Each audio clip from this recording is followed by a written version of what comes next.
Hey, welcome back to the channel, everybody. Today's video is a Reign of Kaiju review. Instead of doing, I was kind of chit-chatting with the boys a week or two ago, and it came to my mind, it's like, instead of doing like MHA Excitement product review that we probably haven't played with the cards yet, because I know I haven't even bought the decks yet, it's just do a post full meta review, like how Reign of Kaiju did, blah blah blah blah blah. Because it's just we've played with the cards more, we've seen the impact on the meta and so forth, so on and so forth. So let's go ahead and start. And I don't know, Zach, lead us off, introduce people, who you are, like whatever.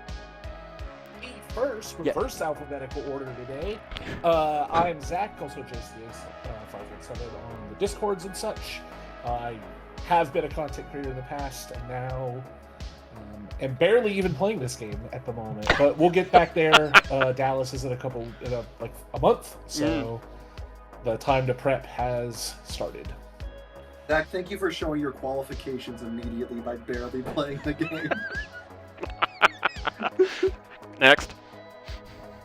Yeah, I'll go next. So I am Justin Birch, otherwise known as Double Mulligan in the once in a million times where I actually make content myself, or known as one of the 4 hosts of 4 Checks Cast. I am actually playing the game and trying to have a competent deck by Dallas. It's self-time.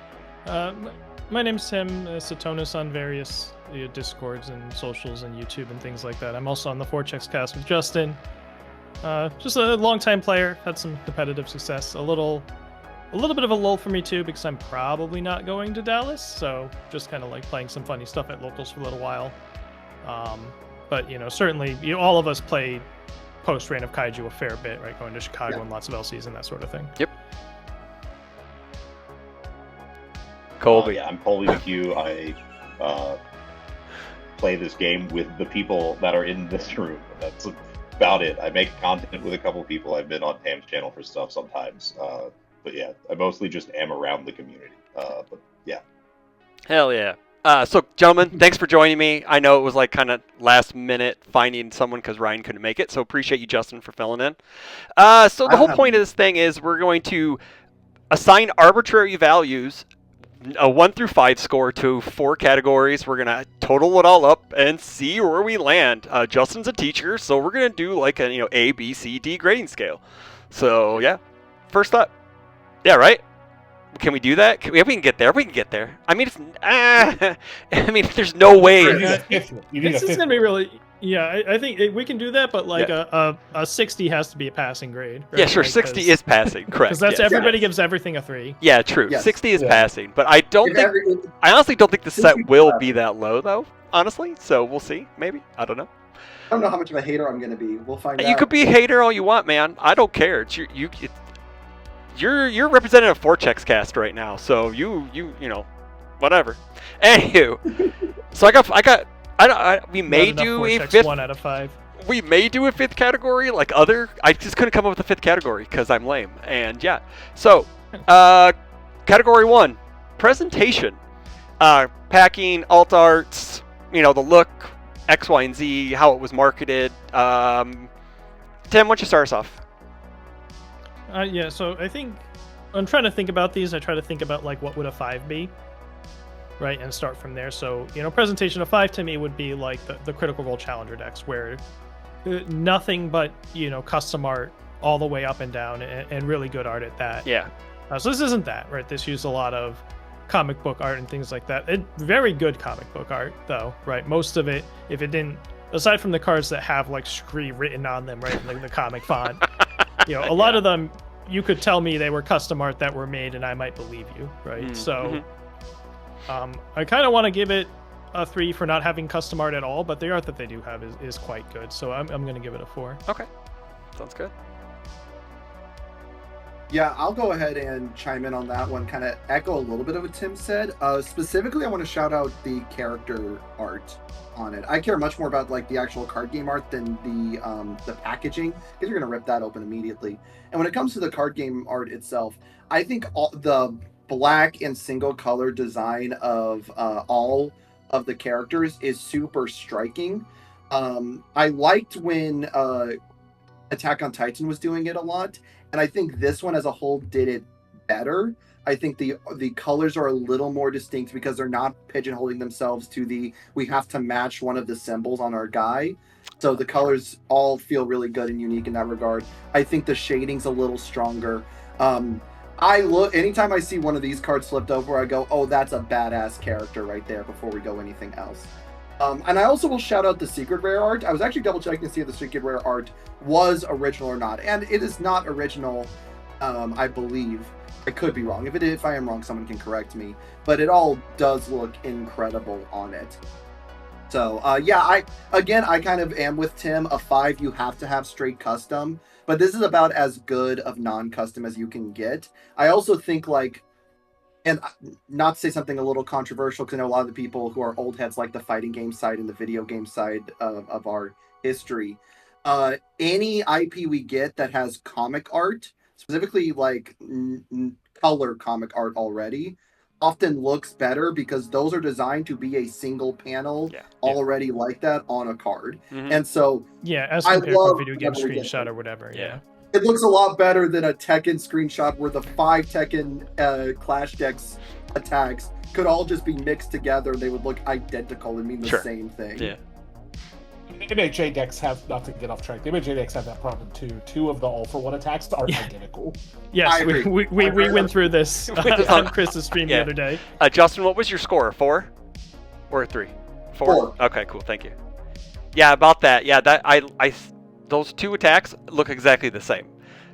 They're exactly. I swear to God, they're exactly the same. But that's neither here nor there. And because it's all that one fight scene and those characters fighting each other, I keep forgetting who for some of the attacks, like Black Chain, if that's a Deku card or an all-for-one card, the one that becomes like a throw if your rival's committed.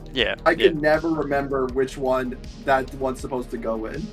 But we're here to talk about Godzilla. Justin. That's the name of That's the name of. It's the name of one of his one of his attacks, vestige attacks. So Chris is like, we're already going off the rails. We're off the rails. All right, I got an outline, man, and we got to follow it. Colby, your thoughts on presentation?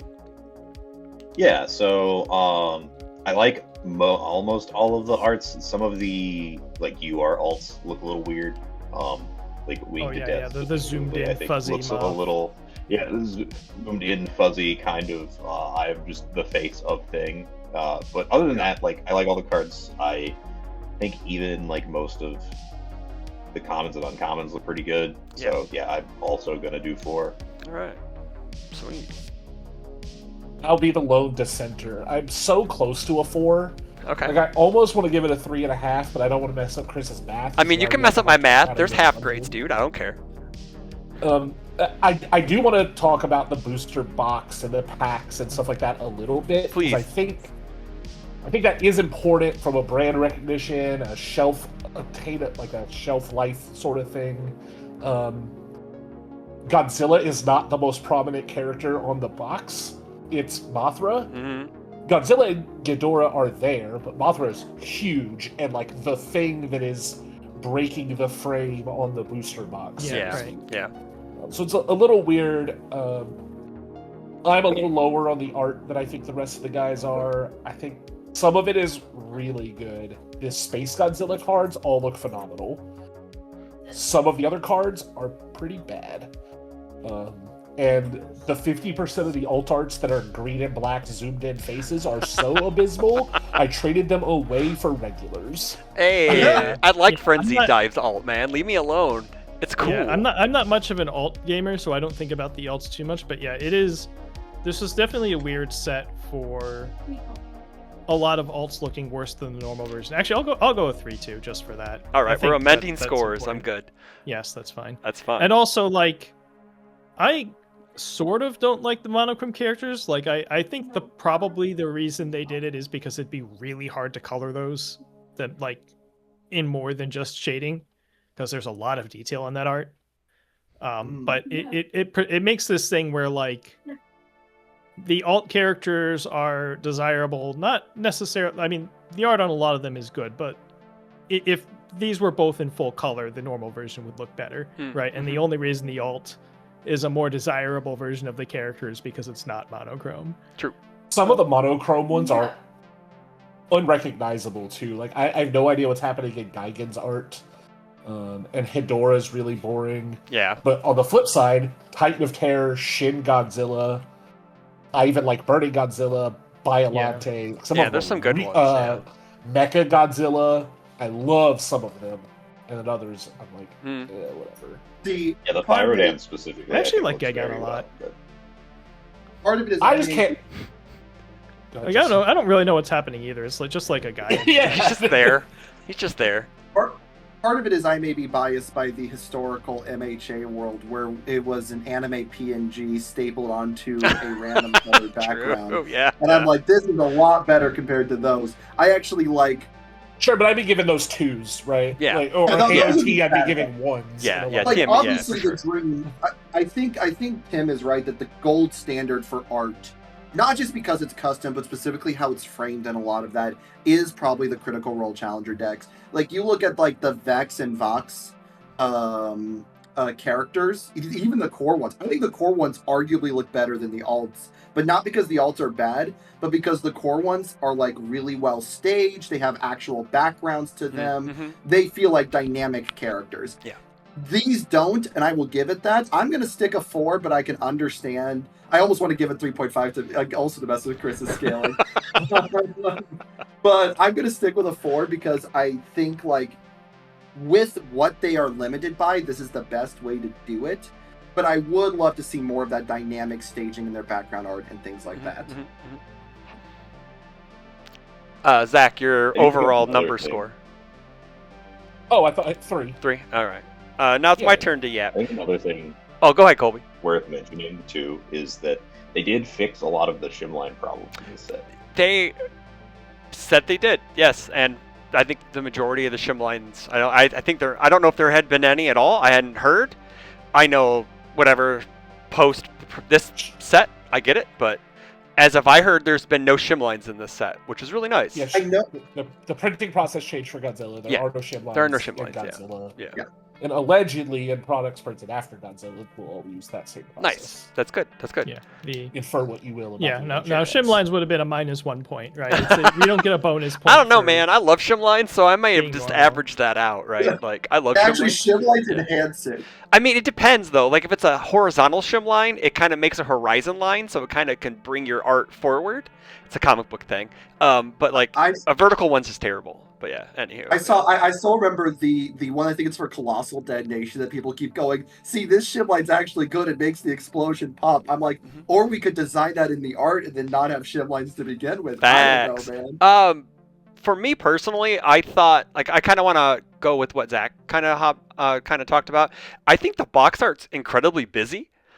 Like it's just like you said, Mothra is at the forefront, and then you have like all these buildings. Like we've seen that on the playmat in like TTS. That box art is horrendous for a playmat. It's so incredibly busy, and I think it would have just been better to have like just Godzilla at the forefront, right? And then maybe like a shadow background of the other kaiju behind him or whatnot. But I do think some of the art's good, some of the art's bad. I'm a big comic book guy, so comic book art's really, really nice for me a lot of the times, because I can usually say, hey man, this came out of this Dark Horse issue, or this came from here.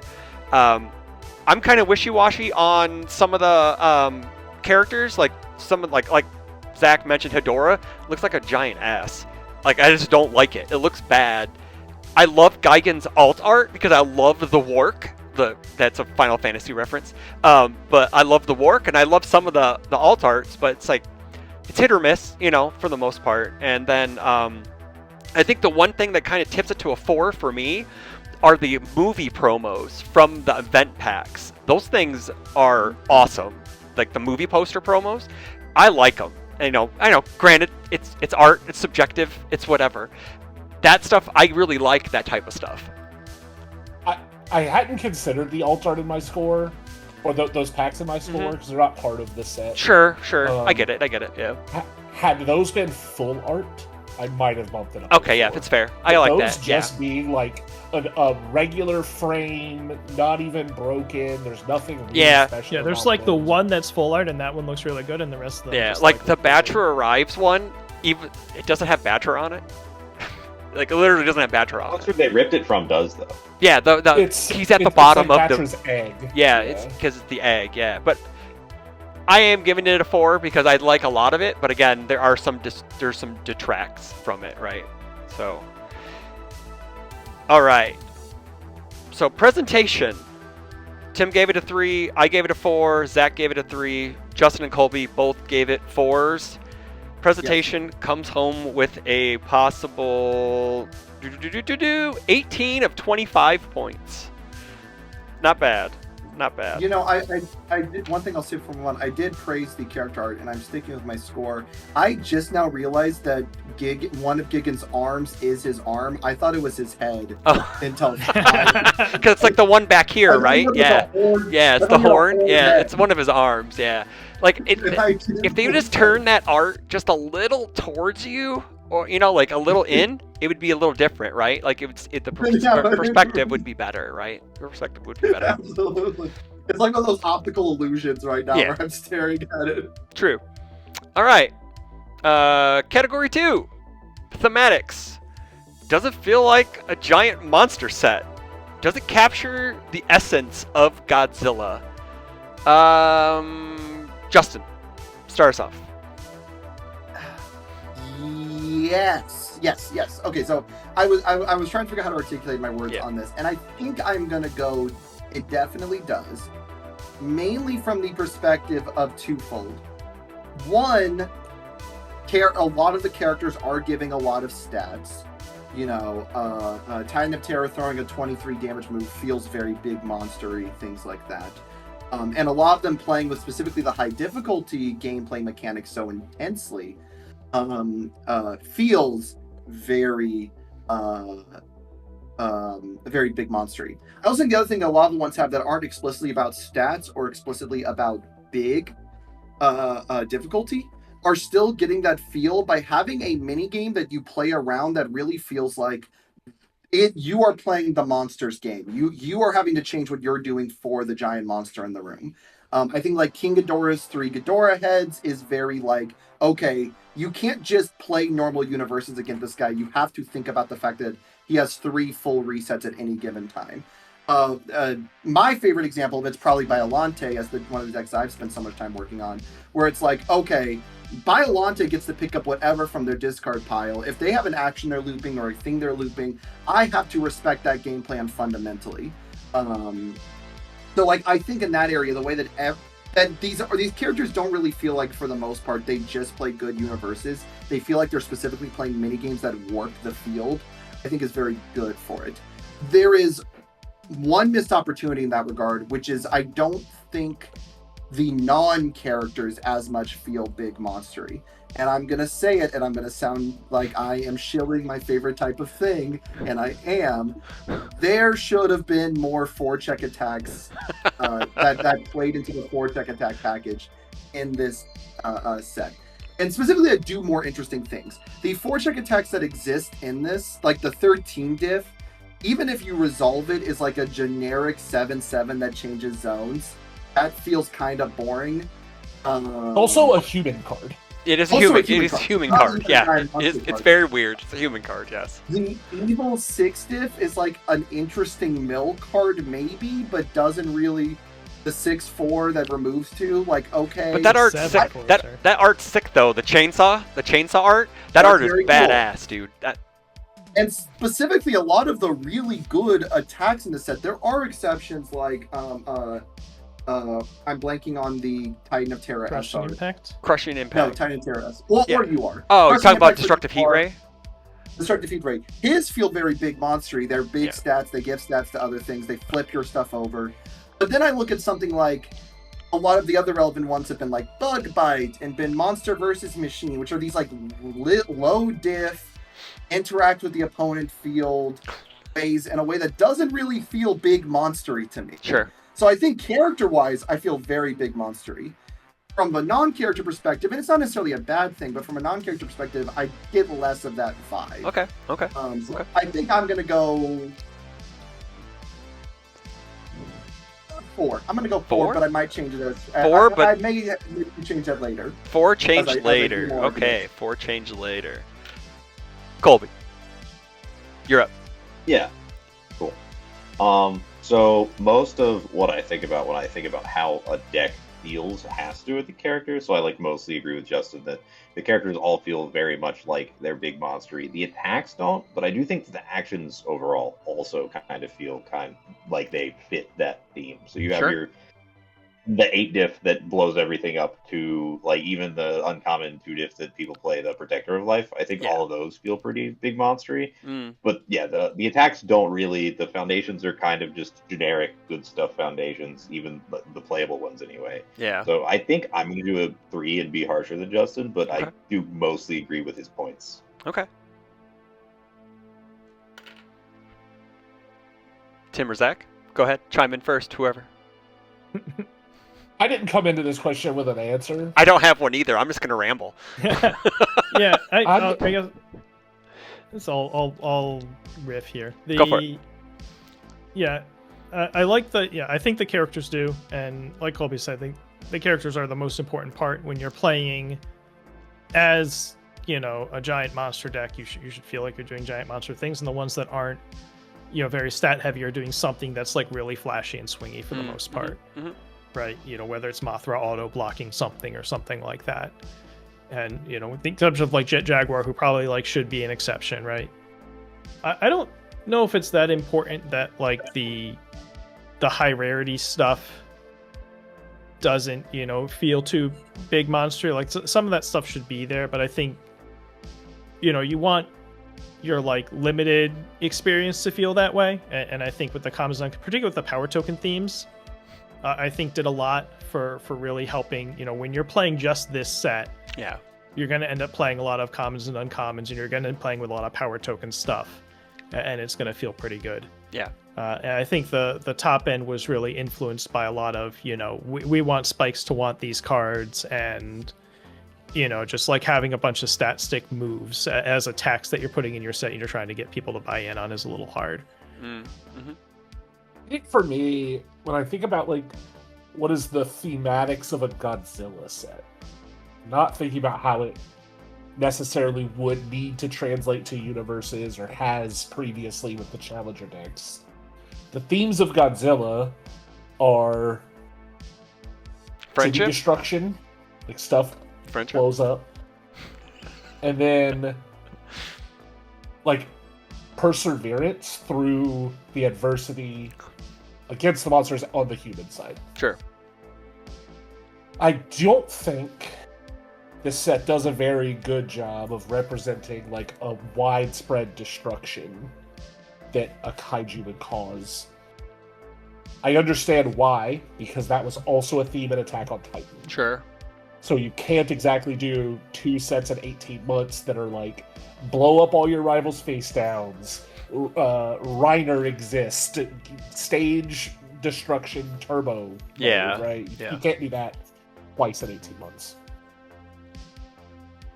I'm gonna give it a 3 because power tokens, I think, give it a whole point on how it feels big. Yeah. But I want to give it a 2 because I Sure. just don't think it just doesn't line up for me Yeah. the way that I would expect it to. But Sure. I'm gonna go with 3 as a final answer because of the highlights. Because power do feel tokens. good. Tim, what was your score? I'm sorry, before you move forward. I think I'm down for a 4. Okay. And part of this is not being too much of a Godzilla knower, right? And not being attached to certain expectations. Yeah, yeah. Yeah, I think all in all, it's a little weird because on the first one, I'm like, I don't want to give them any forgiveness for whatever the IP holder asks them to do, right? They Sure. should be selecting IPs based on what they feel they can do art-wise in some part. But for this one, I'm like, it's still a card game. You still have to. Yeah. So it's a little weird where I'm willing to give some grace and not. Yeah, like to be clear, even if I gave a set like a 1 on thematics, if the cards work and it's a fun game, I don't. Oh, yeah. Oh, yeah, dude. I personally don't care. Yeah. I know that is important for other people. That's just not the type of player I am, right? But Okay, but Tim, as a fellow host of the Four-Checks cast, you would agree we could have put more Four-Check attacks in the set. Yeah, I felt like there's a visible goal to try to like make some 4-check attacks accessible to other symbols, Mm-hmm. and they could have, and like they certainly didn't want to give any to existing 4-check packages. I think there could have been like, you know, maybe an extra 4-check attack per symbol, but I don't know if they necessarily want mono 4-check decks to be a thing, and I don't know that I necessarily hate that concept. I do want to actually go a little bit against the grain on Zach a little bit. And I'm actually going to lower my score to 3.5 if you could change that for me, Chris. Yeah, I will. Oh, God. It was coming eventually, guys. It was coming eventually. We knew it. He actually already wrote 3.5. I had 3-point question mark to be honest. So yeah. So I don't know if I like the thematic of power tokens in how they work in the game. I think conceptually, the idea of monster gets resources that makes big attack kind of works, and the idea that power tokens are like Godzilla's heat ray. Yeah, they're charging up. Yep. My problem is that in practice, Godzilla doesn't charge up his blast and then do a little blast on every single attack for the next 6 attacks. Well, no one in the game does either. They just send one for your entire life. For your entire left total, man. Yeah. Well, except you can. And the problem with how it's set up, because they wanted to make it different than powerful, and I get wanting to make it different than the powerful momentum, I understand that. So they allow you to split it up where it's one enhance at a time. It doesn't feel like this, oh, I'm throwing a big FU move, have a way to answer it. It's, I'm going to set this move to medium damage 7 times through your 7 resets in DR. Sure. Which feels more like fighting gamey to me, less like giant monster to me. That's just a problem with the enhanced step, but that's a whole other to Justin's point, it might have been cool and thematic to have a secret rare or an ultra rare or something that a lot of the Godzillas can play, or all of the Godzilla-shaped characters, that sacks all of your power tokens. Oh, at once? Sure. And does something almost maybe even modular based on how many you sacrifice to represent that, like, we've laser beamed the world. Yeah, just scorched earth. Yeah, that's like a mechanics. That's like a mechanics thing that like doesn't work. Yeah.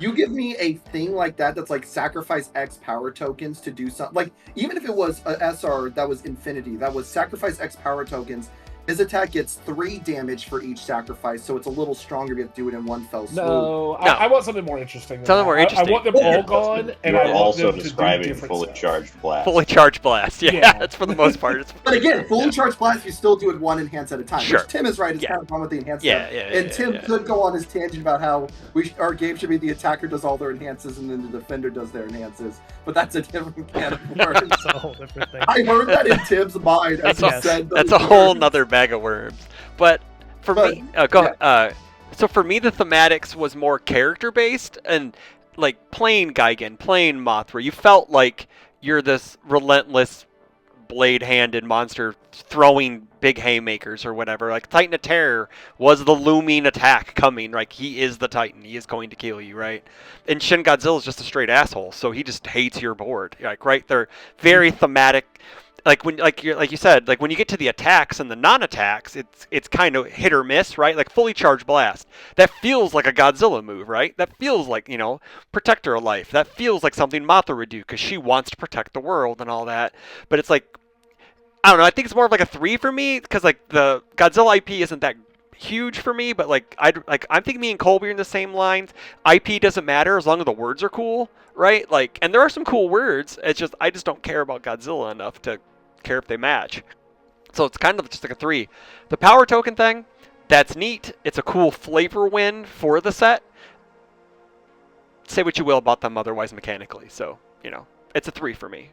Anybody else want to amend their records or say anything else about thematics? Zach got a 3. Okay, so Tim got a 4. I have a 3. Zach has a 3. Justin has a 3.5. And Colby has a 3. So that's 3, 10. That is 16.5. It went down from an 18. So we weren't all that hype on thematics out of a 25. Next up. I mean, in fairness, right? Yeah. This is a 5-man panel of competitive players. Correct. Yes. The thematics are not the forefront. Yeah. of correct. what Correct. care Yes. about. Correct. Yeah. Thematics are not the forefront of our brains, right? I did Yeah, want like, to go ahead. I'm trying to like imagine by extension, right? The kitchen table. Me and my friends bought 2 boxes and built some decks and slammed them into each other. Yeah. I'm pretty sure like resolving something like a fully charged blast, or what's the 7/4 that has Batra on it? I forget what it's called. Like resolving. It's malicious. That's called. Malicious evil. Yeah, like so, like they go, oh my god, that's so crazy, man! Like like they Now Steel Might does giant stat moves better than anything in Godzilla ever did. It's hilarious. yeah, that's true. But like. It's really, I mean, I guess from the kitchen table perspective, it may be a little more thematic just because you're buying it because you're a Godzilla fan or whatnot, right? Like, and it's a little, a little more fun. So the next up, the category changed before we started. It's now called accessibility instead of playability. Accessibility, it just makes more sense. That's like mechanics, new archetypes, power level-ish, maybe? I don't know. I'm not sure. We were spitballing it. This one's really hard to determine. So, who hasn't started yet? I can Go kick for it off. Go for it. Kick us off. Because I think I was involved in the change to accessibility. Correct. I think this is I'm approaching this on like the casual perspective because I know what the 4th category is, and that's gonna slant competitive. I think the mechanics at like a base functional understandability level are pretty simple.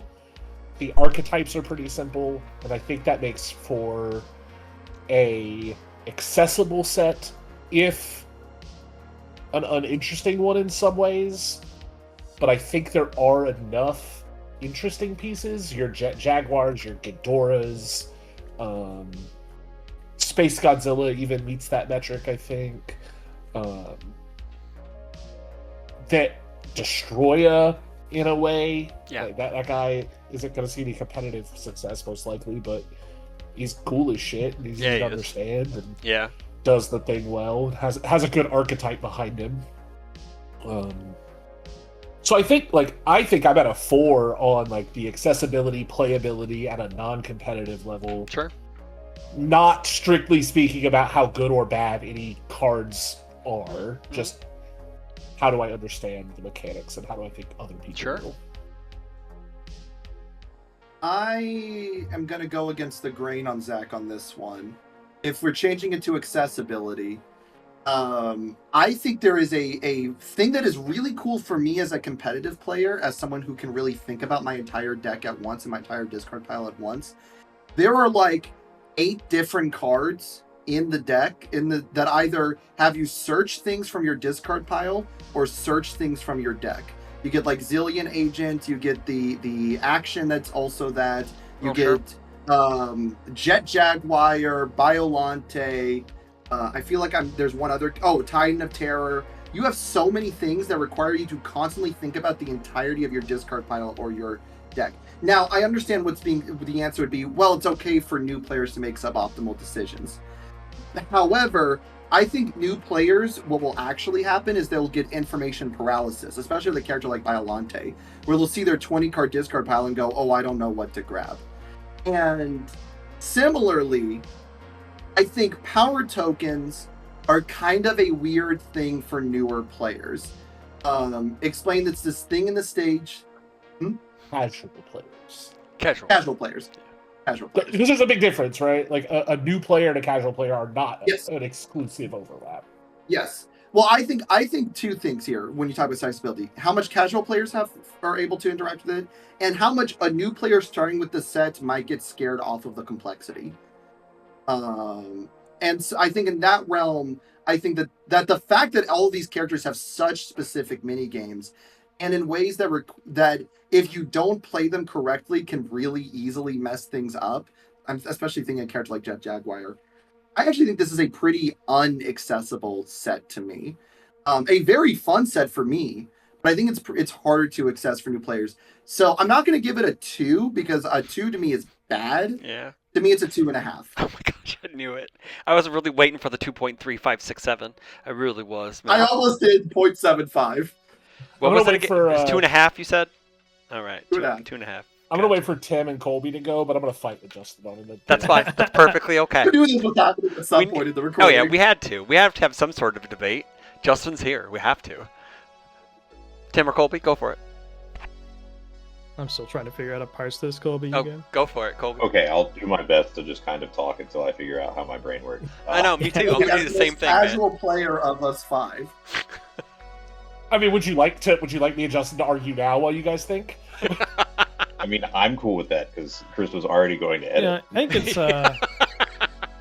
it's it's one of those debating the definitions things. Yeah, true. I guess I was definitely trying to. I definitely went into this video thinking this category was about sort of like independent of how strong things are, how interesting are they, and trying to filter that down to, change that to like how easy is it for a player that doesn't want to that doesn't play all the time to parse, I guess, right? Who's gonna come in and out of show up to locals, once a month or whatever. I don't really know how to evaluate that, so I think I kind of want to think about like are the cards interesting while still being elegant is maybe a way I would think of it. Okay. From a design perspective, do you have to? You can make lots of interesting cards if you're willing to put 10 lines on everything. Yes. Right. True. Do you need to like read your card 3 times to figure out what it does? But when you do, it's really cool, right? The Shigaraki's has a big problem with this, right? Yeah. Like what he does is neat, but like God, you have to read him 4 times to try to process it. That's a good idea. I think Godzilla's pretty good on this front. They pack a lot of complexity into the high rarity, like attacks and the secret rares and stuff, which is very true.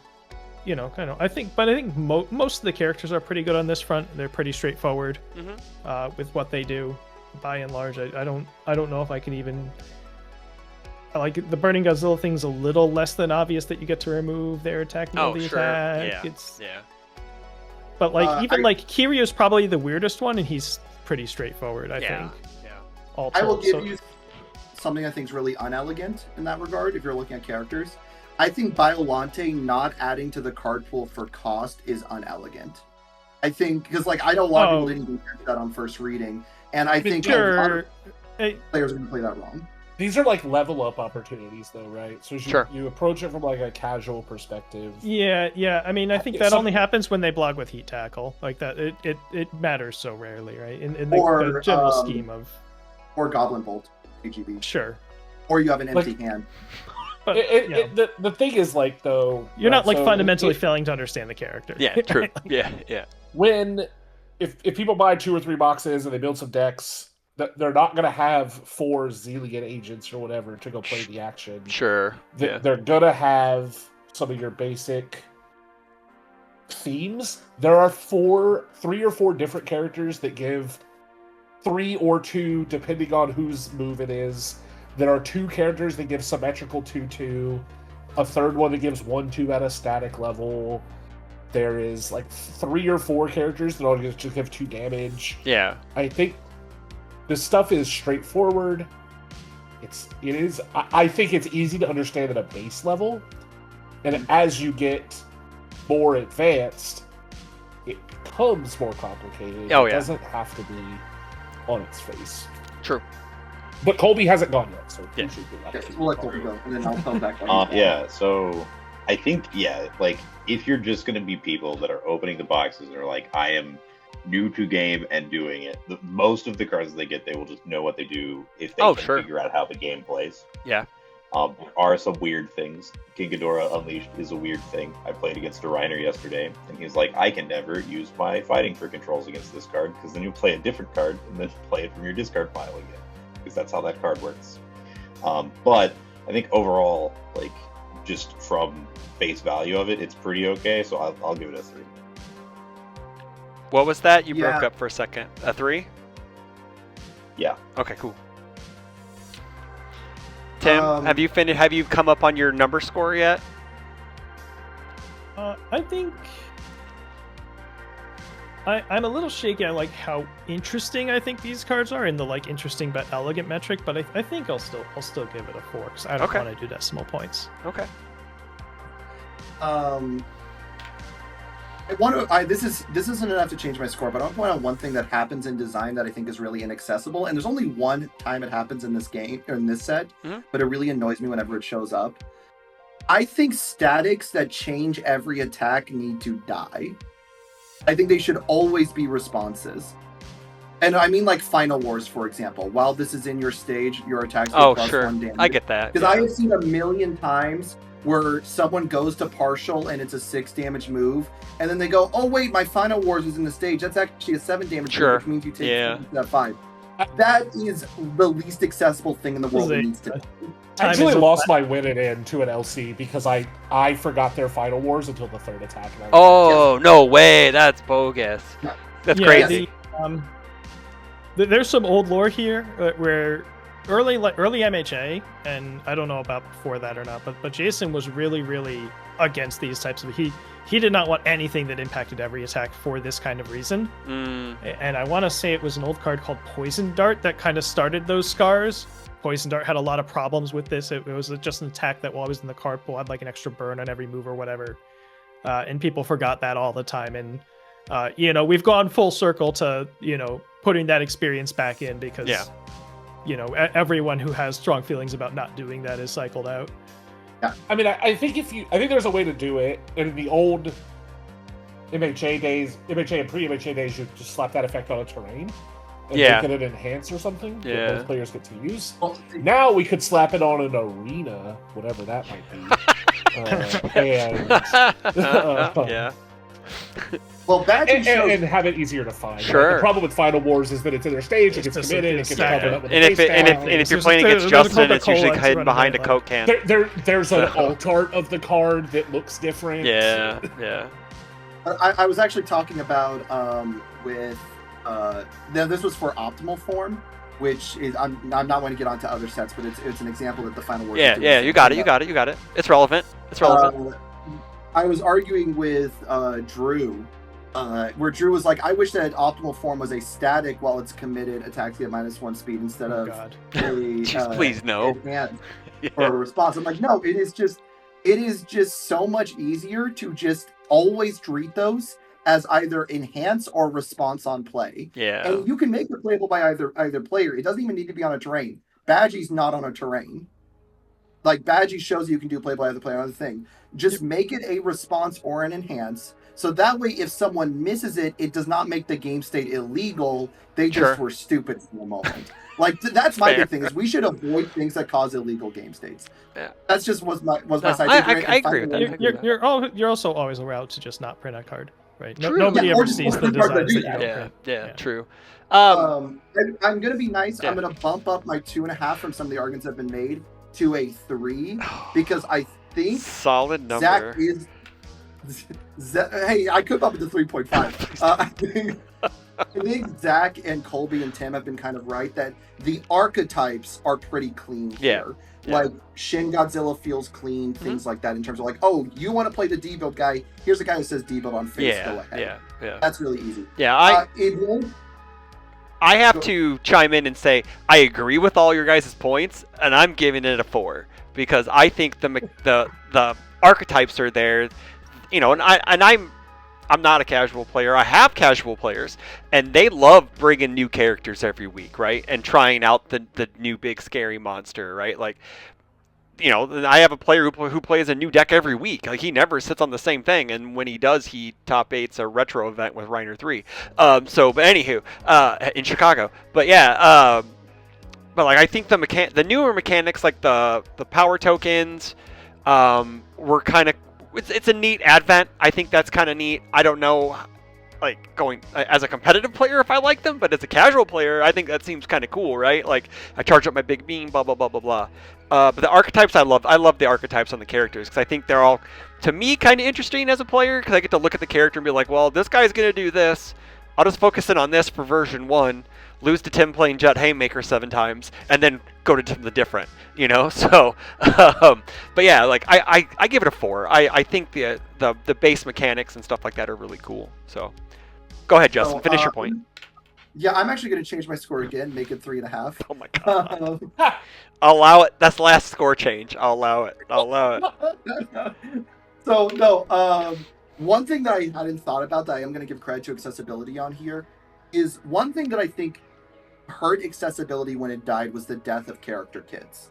I think character kits were super accessible for newer players because when I was telling someone, "Oh, you want to play that character? Start off with all of the cards with that character's face on it and slam them in." And that made it super easy to approach. And while Godzilla doesn't quite go to that extreme where every card with a character's face on it is immediately good on it, there are a lot of characters that have 3-4 attacks that have their face on it that are good with their character. Titan of Terror has both Crushing Impact and Destructive Heat Ray. Angriest has Angry Ball, stuff like that. Yeah. I think it certainly. I think it exists at like rare and up. And at commons and uncommons, it's just a pile of stuff. Yeah, it's a pile of stuff. It depends, because even things like Hedora has like Acidic Clutches, which is a +4. Oh, sure, yeah. I could see that. Yeah, I could see some of it. Well, I think someday we'll have a Jeremy Ray set that doesn't reference block modifiers. It's not a 4 or a 5 because it's not fully there for me, and I would need that to get up to a 4 or 5. I want kits back because I think that's accessible. I think we all do, honestly. But the highest that will go above that. I'm at. Hey, man. Hey, during the deliberation, you raised your score. That means something. You were agreeing with stuff, so we like that. I listened to my own opinion more and changed myself more. You lost an argument with someone. It may not have been us. We also take personal growth here at the channel, so we love personal growth. We really do. We really do. All right, so final scores for this category. Tim gave it a 4. I gave it a 4. Zach gave it a 4. Justin went from a 2.5 to a 3.5. Colby's at a 3, so that's 12. That's 15.5. It's 18.5 for accessibility. I'm getting out the calculator because after this category, I'll have to do everything. I'll have to calculate it all, and I can't do that. Category 4. You could ask one of us. We'll know how to do it's fine. I'm the host. I'm supposed to be able to do these things. I can't. So, impact on the meta instead of the game. I changed it to the impact on the meta. Ban and errata list. Staples. How does the set impact the overall game / meta / I don't know, man. Whatever, bro. Do you want us to have a value judgment on this about like whether it's good or bad? Because I objectively it has had an impact on the meta. True, right? We all know this, yes. But yeah, I think there's a value judgment baked in. Yeah, I right? think so. Yeah, I'm cool with if you think it's possible to have too much of an impact, then you can lower your score. Just riff it, man. I don't care, man. I don't come with these. I come with a small outline and then just go from there, dude. I don't care. You know me. I just want to make sure when I give it a 1 that no one's gonna come at me. I mean, hey man, leave the comments in the. Hey, everyone knows to leave the. If they wanna gripe, they could leave it in the comments. That's good. But I'm not going first because I already kicked it off. I've already kicked it off. Oh man. And I don't want to change my I guess it's score Colby, man. I guess it's Colby. Yeah, we'll put Justin last so that he doesn't have to change his score again. Yes. Because you already said he couldn't do that.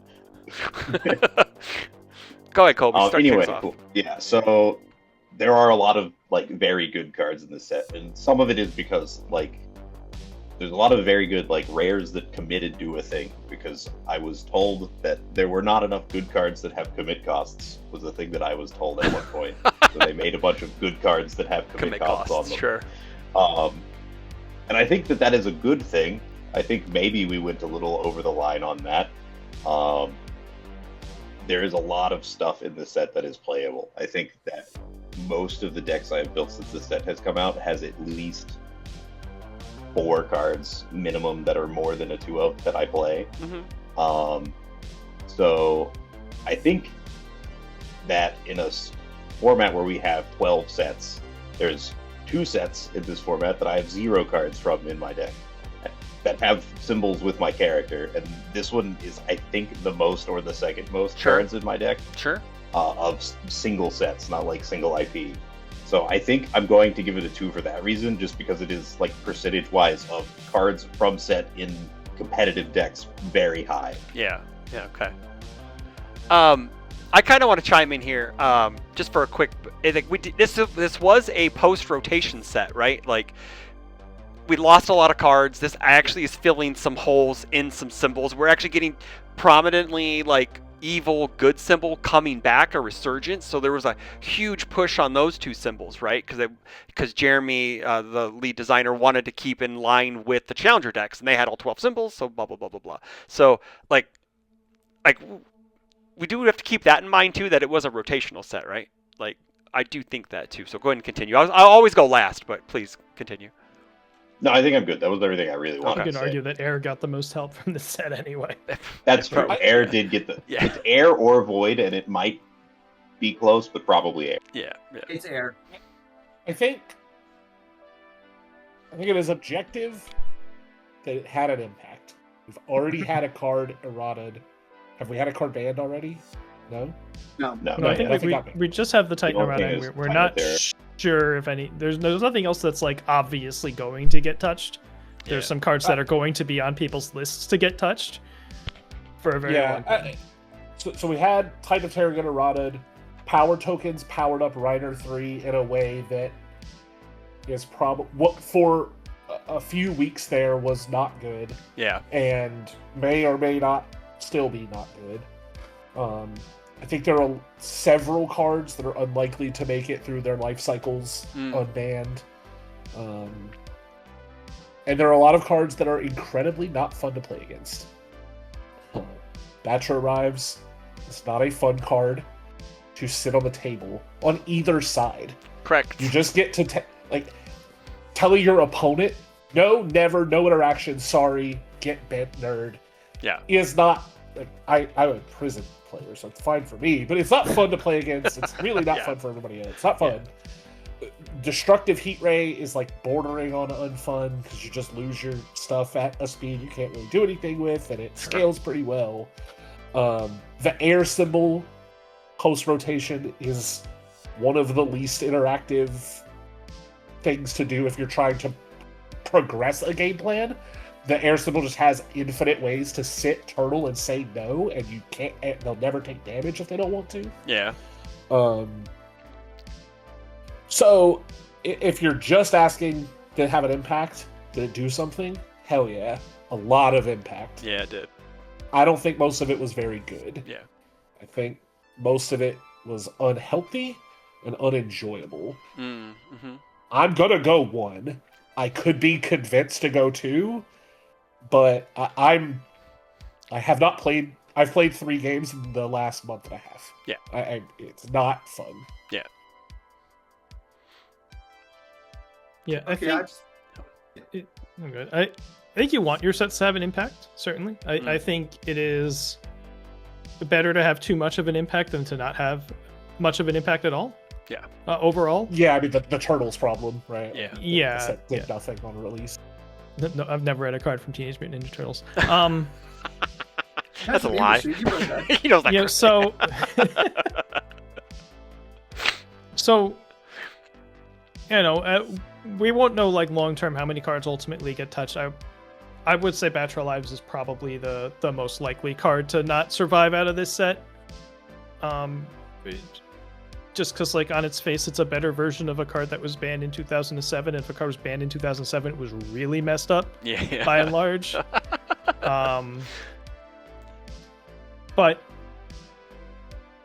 you know, it also had, you know, impacts in, you know, cards that are interesting to play with that do, you know, obviously I'm a big like Jet Haymaker fan. You know, I think Bug Bite's a pretty cool card. I think that the Frenzy Dives of the world, even like Unyielding Force, independent of like the character that was played in, was a cool card. Mm-hmm. Just like scrolling around Ultra. I think there's a lot of like cool and relevant ones that have.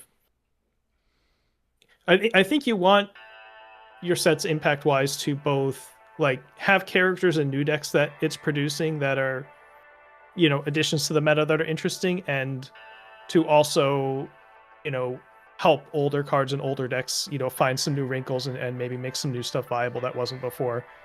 And I think it's done those things. It's maybe gone a little too far, but I'd rather them be a little aggressive on this stuff than to just be scared all the time. So I'll Sure. give it a 3, I think. 3? All right. Cool. I am gonna be not quite a Zach level hater, but a bit of a hater of this. For a lot of the same reasons Zach is. So I'm gonna say what I think my like 5 impact on the meta set is to give a frame of reference for anyone who's been playing the game a while. What I consider like the right level of impact. Is it the same as mine? Is it Undaunted Raid? Because mine's Yes, Undaunted. it's Undaunted Yeah. Raid. Yes. Yeah. I think Undaunted Raid is a nearly perfect set. It had so many cards that were staples and effective, but I don't think anything gets banned from it or eroded from it. Wasn't Vast Hyper Chimera Kraken like on some people's lists though? It's been on people, but everything's on people. Oh, yeah, that's true. That's true. Like, it That's makes true. it its whole lifespan okay. Yeah. Overhaul, people maybe one hit for a while, but honestly, it was a deck that did enough creative brews and was on the line enough that it never really got there. So it was a set that constantly felt like it was constantly relevant, it was constantly showing up, but there was never anything where I'm like, Jesus Christ, you have to hit this or the game stops being fun. Sure. Even if I'm a hater of Kraken sometimes, I hate when my stuff gets committed. Oh yeah, everybody does. It's fair. Yes. You know, I hate when he commits my asset reset and my foundation reset, and you know, but I think that like Undaunted Raid is a perfect set in terms of impacting without breaking. And people write TMNT is like a set you don't want to do because there are maybe 3 relevant cards ever in the history of TMNT. And one is Massive Mutant Machine and one is Equipment Heist to get us Massive Mutant Machine. Just to be clear, like this is partly a joke in a bit. There's actually like a decent chunk of like hidden, not like shining bright gems, but like little gems. There's some gems in TMNT. There are some that you gems. can play that are something for you. Daily Trading is one of my favorite cards. Yeah, Daily Trading like is to sick. airdrop stuff. Redirecting push is one of my favorite block tricks. So yeah. But it did not have the like, okay, we're adding a whole bunch of new decks to the format. Sure. Okay, we're materially changing existing decks. Like none of that happened. Well, and specifically, Except it had for like Mutant it had garbage characters. Yeah. That like the characters just have. Donatello's not done okay. anything. Donatello's okay. I was about to say, why don't you insult Tim's boy like Yeah, that? Donatello's actually really good. So yes, Donatello's good. Yes. Also, for the record, Undaunted Raid currently has as many bans and erratas as Reign of Kaiju. What was There was Vander? What got hit? Mimic. Oh, Mimic. Right. Oh yeah, Mimic. Yeah. That one took a while. Yeah. Mimic was also broken because of a card that was outside of the set because we gave a trigger, and that card is insane. That card is in. I mean, it's a promo. It's a in promo. the set. Yeah. That card is tied to the set. I mean, Mimic got hit for VME sins to some extent. For the Yes. most part. Yeah. Anyways, that's tangenting a little too much. What I will say with this set specifically is it has gone way too far. It is breaking the game. It feels like so many things. It's not just that there are cards showing up from Reign of Kaiju. It feels like games are being determined almost exclusively by did you find the Reign of Kaiju cards. Batra Arrives is one of the peak examples of this. I agree wholeheartedly with Zach. Batra Arrives is one of the least fun cards to sit across from. It also invalidates so many board states that are like, I'm going to try to survive with 1 reset on board and good blocking. Your reset, unless you have more than 1 reset on board in Foundations, Batra Arrives just says you have nothing on board. You need to have more than 1 defensive foundation to play for it to matter, and that sucks. That's not fun. It's for a commit cost. It's non-unique, so if you can have multiple copies out. It is genuinely, I think, the least fun card in Standard right now. It invalidates entire play styles. I was going to say X+1, where X is the number of Batra Arrives. Yeah, opponent correct. right? Yeah, Yeah, like you get to. There are the situations where you're like, oh, who has more of them now? Yeah. I think Yeah, Chicago. And it's on a symbol that has Yeah. 2, 3 tutors. ways to build it from discard pile. Yeah, it's crazy. Yeah, like my games in Chicago, my losses outside of Ben was, did I have more Bachelor Arrives than my rival? Yeah, it That's- sucks. It's yeah, not fun. it's- It's not. But I get it. It is. Yeah. But, like- a kind of defensive card that invalidates too much. But in a way, though, like speaking competitively, right? Because this is competitive focus. Is competitive play supposed to be fun? Yes. What? Yes. Oh, I'm just saying. I'm just Dude, saying. In stop general, yelling. just hold up. Playing at the highest level and winning. Sure, winning is fun. I get it. Fun is winning. Winning is fun. But like, is competitive play actually supposed to be fun? Yeah, Okay.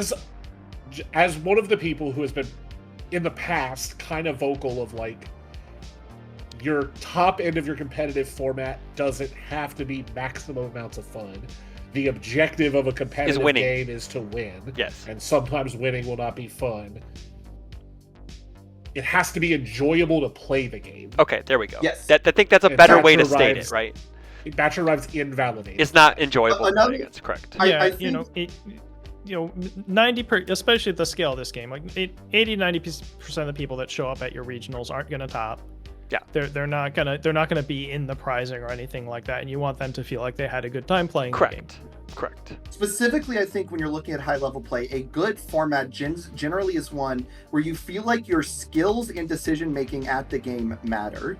The problem with a card like Batra Arrives, and it goes for multiple cards in this set, which I'll get into a couple in just a moment, but they've been mentioned, is that they feel so obvious what to do with them, or feel so low cost to utilize them or put them in your deck, that it removes the skill testing nature. Batra Arrives is a commit cost, which means you don't bait it out by saying, I'm going to make it get used this turn so I can go in on another turn. You have to say, oh, I'm going to out it on this turn and then still kill you, which is so much harder. That it is a level of defensive cards that I do not think is particularly skill testing a large percentage of the time.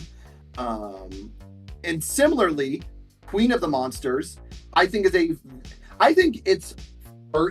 it said build a foundation from your card pool face up or face down, or build a non-attack card, I'd be way more on board for it. Because then I'd be like, okay, it's got this cool momentum effect. It's decently statted when you don't have the momentum.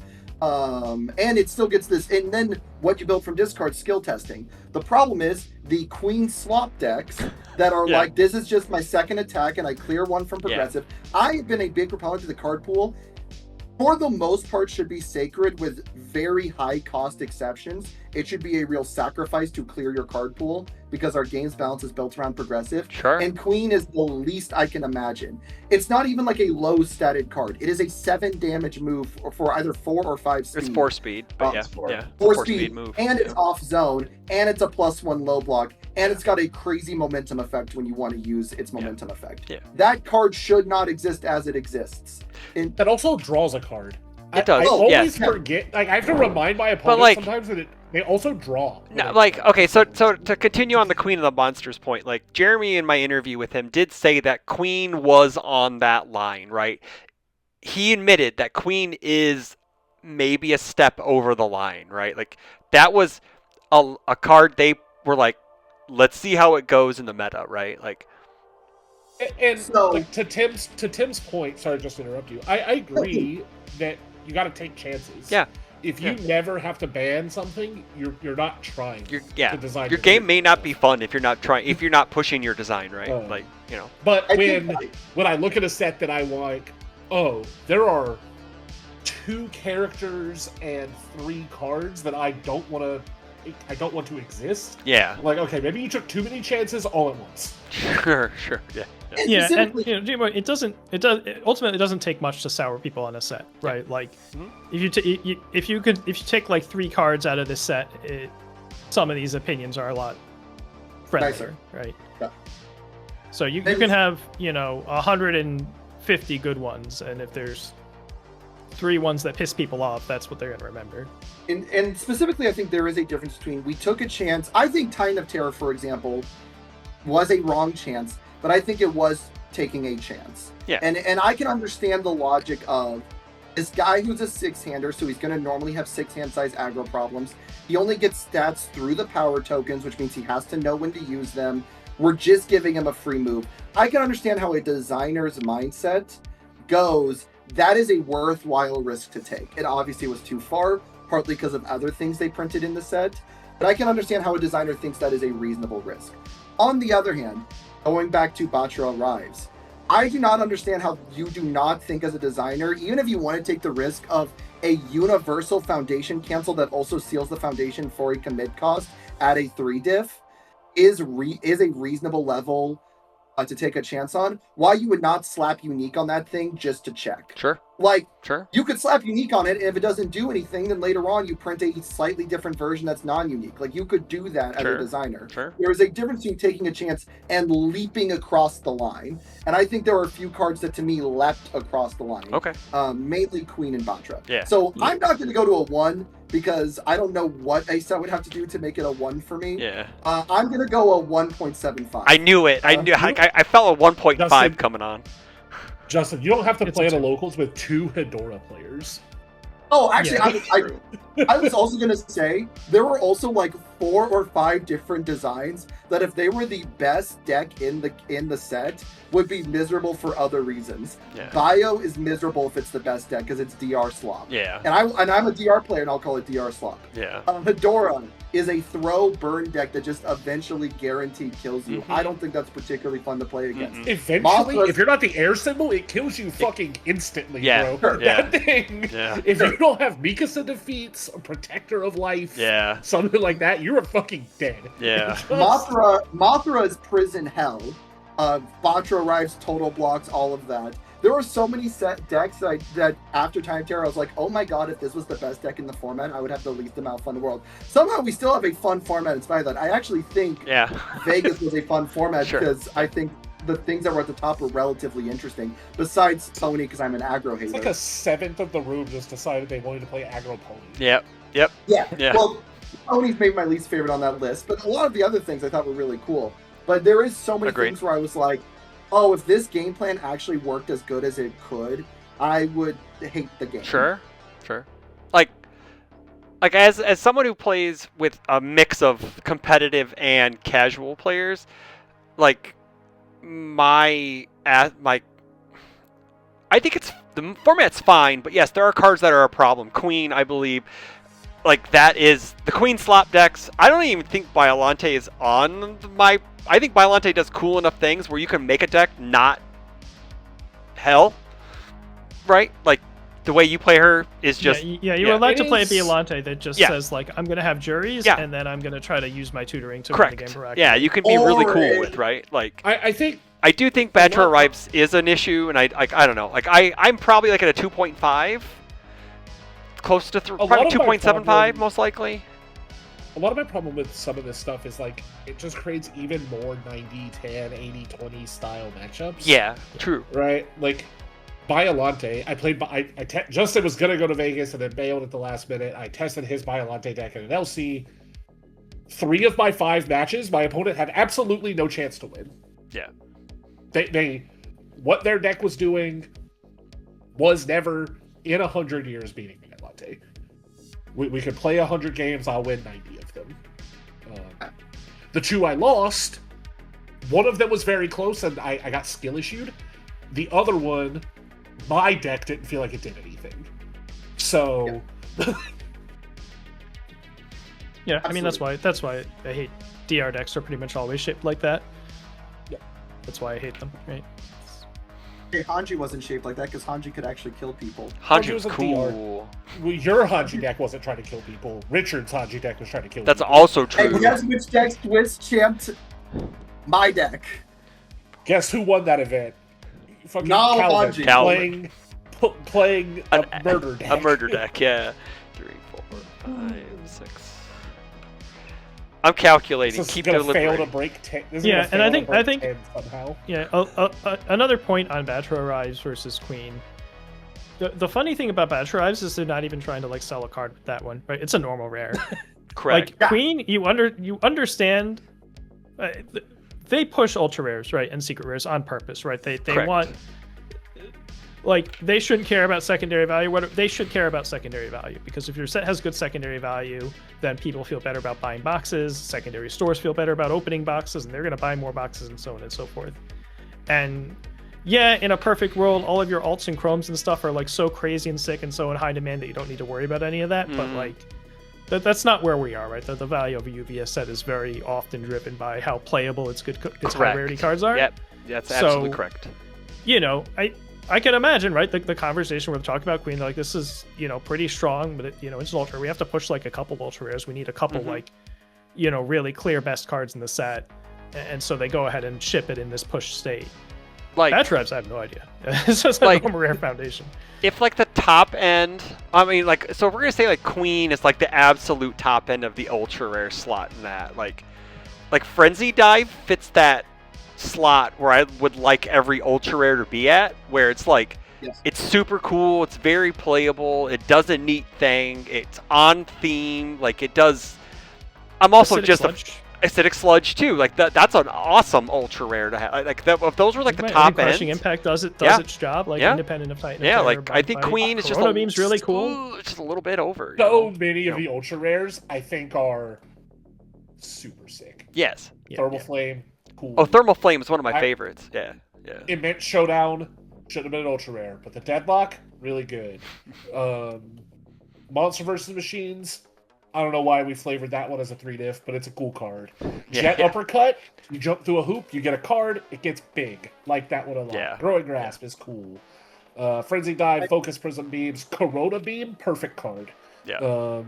Jump through a hoop, get a bonus. Already got some of that bonus, do an extra thing. Yeah.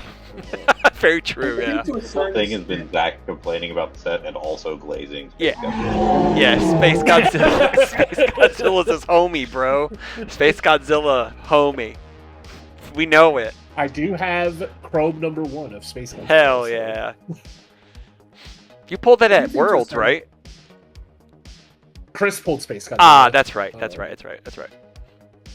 I do think to a certain extent, because I mean these are 200 card sets, roughly, and generally we will evaluate the impact on the meta, but based on 10 to 15 cards that have actually done something. Either you can't find 10 to 15 that you really feel are relevant in the case of like TMNT, and it's a bad set for that reason, or in your 10 to 15 best cards, there are 3 or 4 that are so miserable that they're warping the entire game around it. Yeah. And I think those are 2 examples of how you get bad sets. And I think this one is all the way in on the second problem. Whew. Boy. I'm not calling it a bad set. That's No. Like you're prefacing some score things that once we go, oof. This one did not do that well for us. This one was You terrible. already said it's like a 1.75 or some bullshit. It is 9. I It is guess 9. I have a tolerance because I remember Libra of Souls and Street Fighter versus Dark Souls. Yeah, true. Like those like We've had worse than this. We've for had sure. worse than this set. Correct. We've had like half of the characters. Multiple things can be a 1. Correct. You can just have a lot of 1s. Yeah. To be clear, I gave this a 1.75. A Libra of Souls would be like a 0. Yeah. Libra of Souls is the worst. Oh, rip. But no, we did give. Let's see. Tim was a 3. I was a 1.75. Zach was a 1. Justin was a 1.75. Colby was a 2. We ended up with a 9.5. Wait, you also did a 1.75? Yeah, dude. Hell Yeah, I did. You wanted a 0.5 at the end. Do you want to know why? He just wants to have a round number at the end. Thank you. Yes. Good. I knew it. Yes. I knew it. Yes. So to Why go. not give it a 1.25 then? No, So man, it would no. just No, be a because there's a round. Because the other 0.5 floating around in 0.5s. another category. Yeah, we don't want that. We don't want that. We did end up with a Just 0.5 bragging final just. score though. We did end up with a Oh, you messed 0.5. up then. Yeah, I messed up completely, but it's fine. It's fine. So to go back over, category 1 was presentation. That was 18 points out of 25. Thematics was a 16.5 out of 25. Accessibility was an 18.5, which was a higher score. We thought this set was pretty accessible. And then impact on the meta / game and our sanity, 9.5 for a total of 62.5 out of 100 points for a passing grade. Not Bare a minimum, baby. bare We minimum, did it. baby. Wait, Chris, Yeah. Chris, can you I mean, this is reread going to be those those things where nothing approaches 100. I just want to make sure I didn't hear it wrong. Can you reread those numbers for me, Chris? Yeah. Just the 4 numbers at the end. 18, 16.5. Did I do math wrong? No, I didn't. 18.5. No, you're fine. So I couldn't 18. remember if this. Oh, I go couldn't ahead. remember the second category was 16 or 16.5. It's We're good. 16.5, and then 18.5, 9.5 for 62.5. See, That was okay. barely passed. Okay, so like, say A's get pays, D's get degrees, baby, sometimes. So, it's a possibility. It passes. You do have to keep in mind, Chris, Yes. that when we said 60 was a passing score, Yeah. never mind. That's assuming you are fine with all of your sets being 3 out of 5. Correct. Yeah, Because like that's everything to 3 it out of is 5. technically a 3 out of 5, which is kind of average, right? Like, Yeah. I think Godzilla is an incredibly... That score doesn't reflect correct. Yeah. everything. Mhm. Because I think it's an incredibly successful set. Yeah. It appears to have sold well. Oh yeah. This is just the opinion of five 100 yappers, right? Like, 150 out of the 200 cards in the set I think are cool and good Yeah. and not problematic. yeah, true. Um, Yeah, true. And It that is- number might be 170 out of the 200. Yeah. If you break it down to its subcategories, I think you get that this is a set that is pretty good for kitchen table UFS. That had a few missteps that made it not very good for competitive play. Sure. Yep. And some of this, right? So this set released 3 months ago. I know, which is wild, right? This is the I'm longest one of the curious- longest gaps we've ever had. I'm curious how we would feel if the MHA Challenger decks were a full set. If we got another set this week, would we care this much? Yeah, It's but maybe. Is it you know, just the meta but would, this is the meta would shift again. There would be Yeah. like new conversations happening, but we've sat with these cards for a while with no Yeah. real changes. But I do think like having a review at the end of the meta, technically, right, is the perfect way to do it, right? Is because it's not like I haven't played with All Might or like I've seen Justin play with Deku on TTS, but I haven't personally played with it, right? Like it's just a different way of doing things. So yeah. yeah, and I again, also- you know, 62 out of 100. 100's a very aspirational score. I don't Correct. think it's realistically possible anything's ever going to get higher than 80. Correct. Doing Yeah, it I this think way, 80, right? 80 would probably be like a near perfect set. Yeah, true. Yeah. I agree. So, all right. I think that's it. Any final Is thoughts? 1920 my scores? Oh my God. No, No. No. absolutely It's not. locked No, in absolutely. forever on the internet. You can't change shit. If you want to do You it, said it do your live in own 4K. show. Do your own show. You have your own show. Do it on your own show. Change your score there. But Are you here this week? I Here this do week, want to right? say though that the set does have some cool cards. It does have some gens like Haymaker, like Corona Beam, Thermal Flame, stuff like that. Oh, there's a lot more cool ones than There's uncool way more ones. cool ones than there are uncool ones. So enjoy the set. And I think that's why like it's nice to have your competitive play. You play your competitive decks when you need to play your competitive decks, and then you just go experiment with shit. Your competitive decks are still playing a lot of the cool cards. Correct. Yeah. You're Frenzy just not Dive gonna like is the facing coolest card the 2 or in the 3 set. uncool ones. No lie. And Colby, you agree with me? Yes. See? Told you. He would. So, that's all I got, everybody. Don't forget to go like and subscribe to these Jokers channels and stuff who have them. And I guess most of us, except for Tim, are going to Dallas. Like 4 out of the 5 of us are going to Dallas. So come say Yeah, hi. I'm going. We're going. If so. Kefka is dead by I the believe- weekend before, I might go. I believe in but you, man. I that believe seems in you. unlikely. You got it. I believe in you. Yeah. Colby and I got 4 LCs Wait. before then. So Yeah. Is this a We have different? 4 LCs in the next 2 weeks. Yeah, I got an LC this Saturday, which would be tomorrow because I'm releasing this on Friday. So yeah. Anywho, Not to derail during wrap up, It's I have fine. to ask: is this the same Kafka from Final Fantasy VI, or is this a Yeah. different Kafka? it's Kefka. It's Kefka. It's the Kefka It's from Final Kefka Fantasy from VI. 6, the- yes. Yeah. Is he like a necromantic back from the? What is going on in Final Fantasy XIV? All right, Okay, I will explain to you after no. Chris closes down the video. I can explain. I mean, I can just let it go. But anywho, everybody, don't forget to like, share, comment, subscribe, hit those bells for notifications. Come say hi to us whenever. But we'll see y'all next time, everyone. Bye. Have a good night.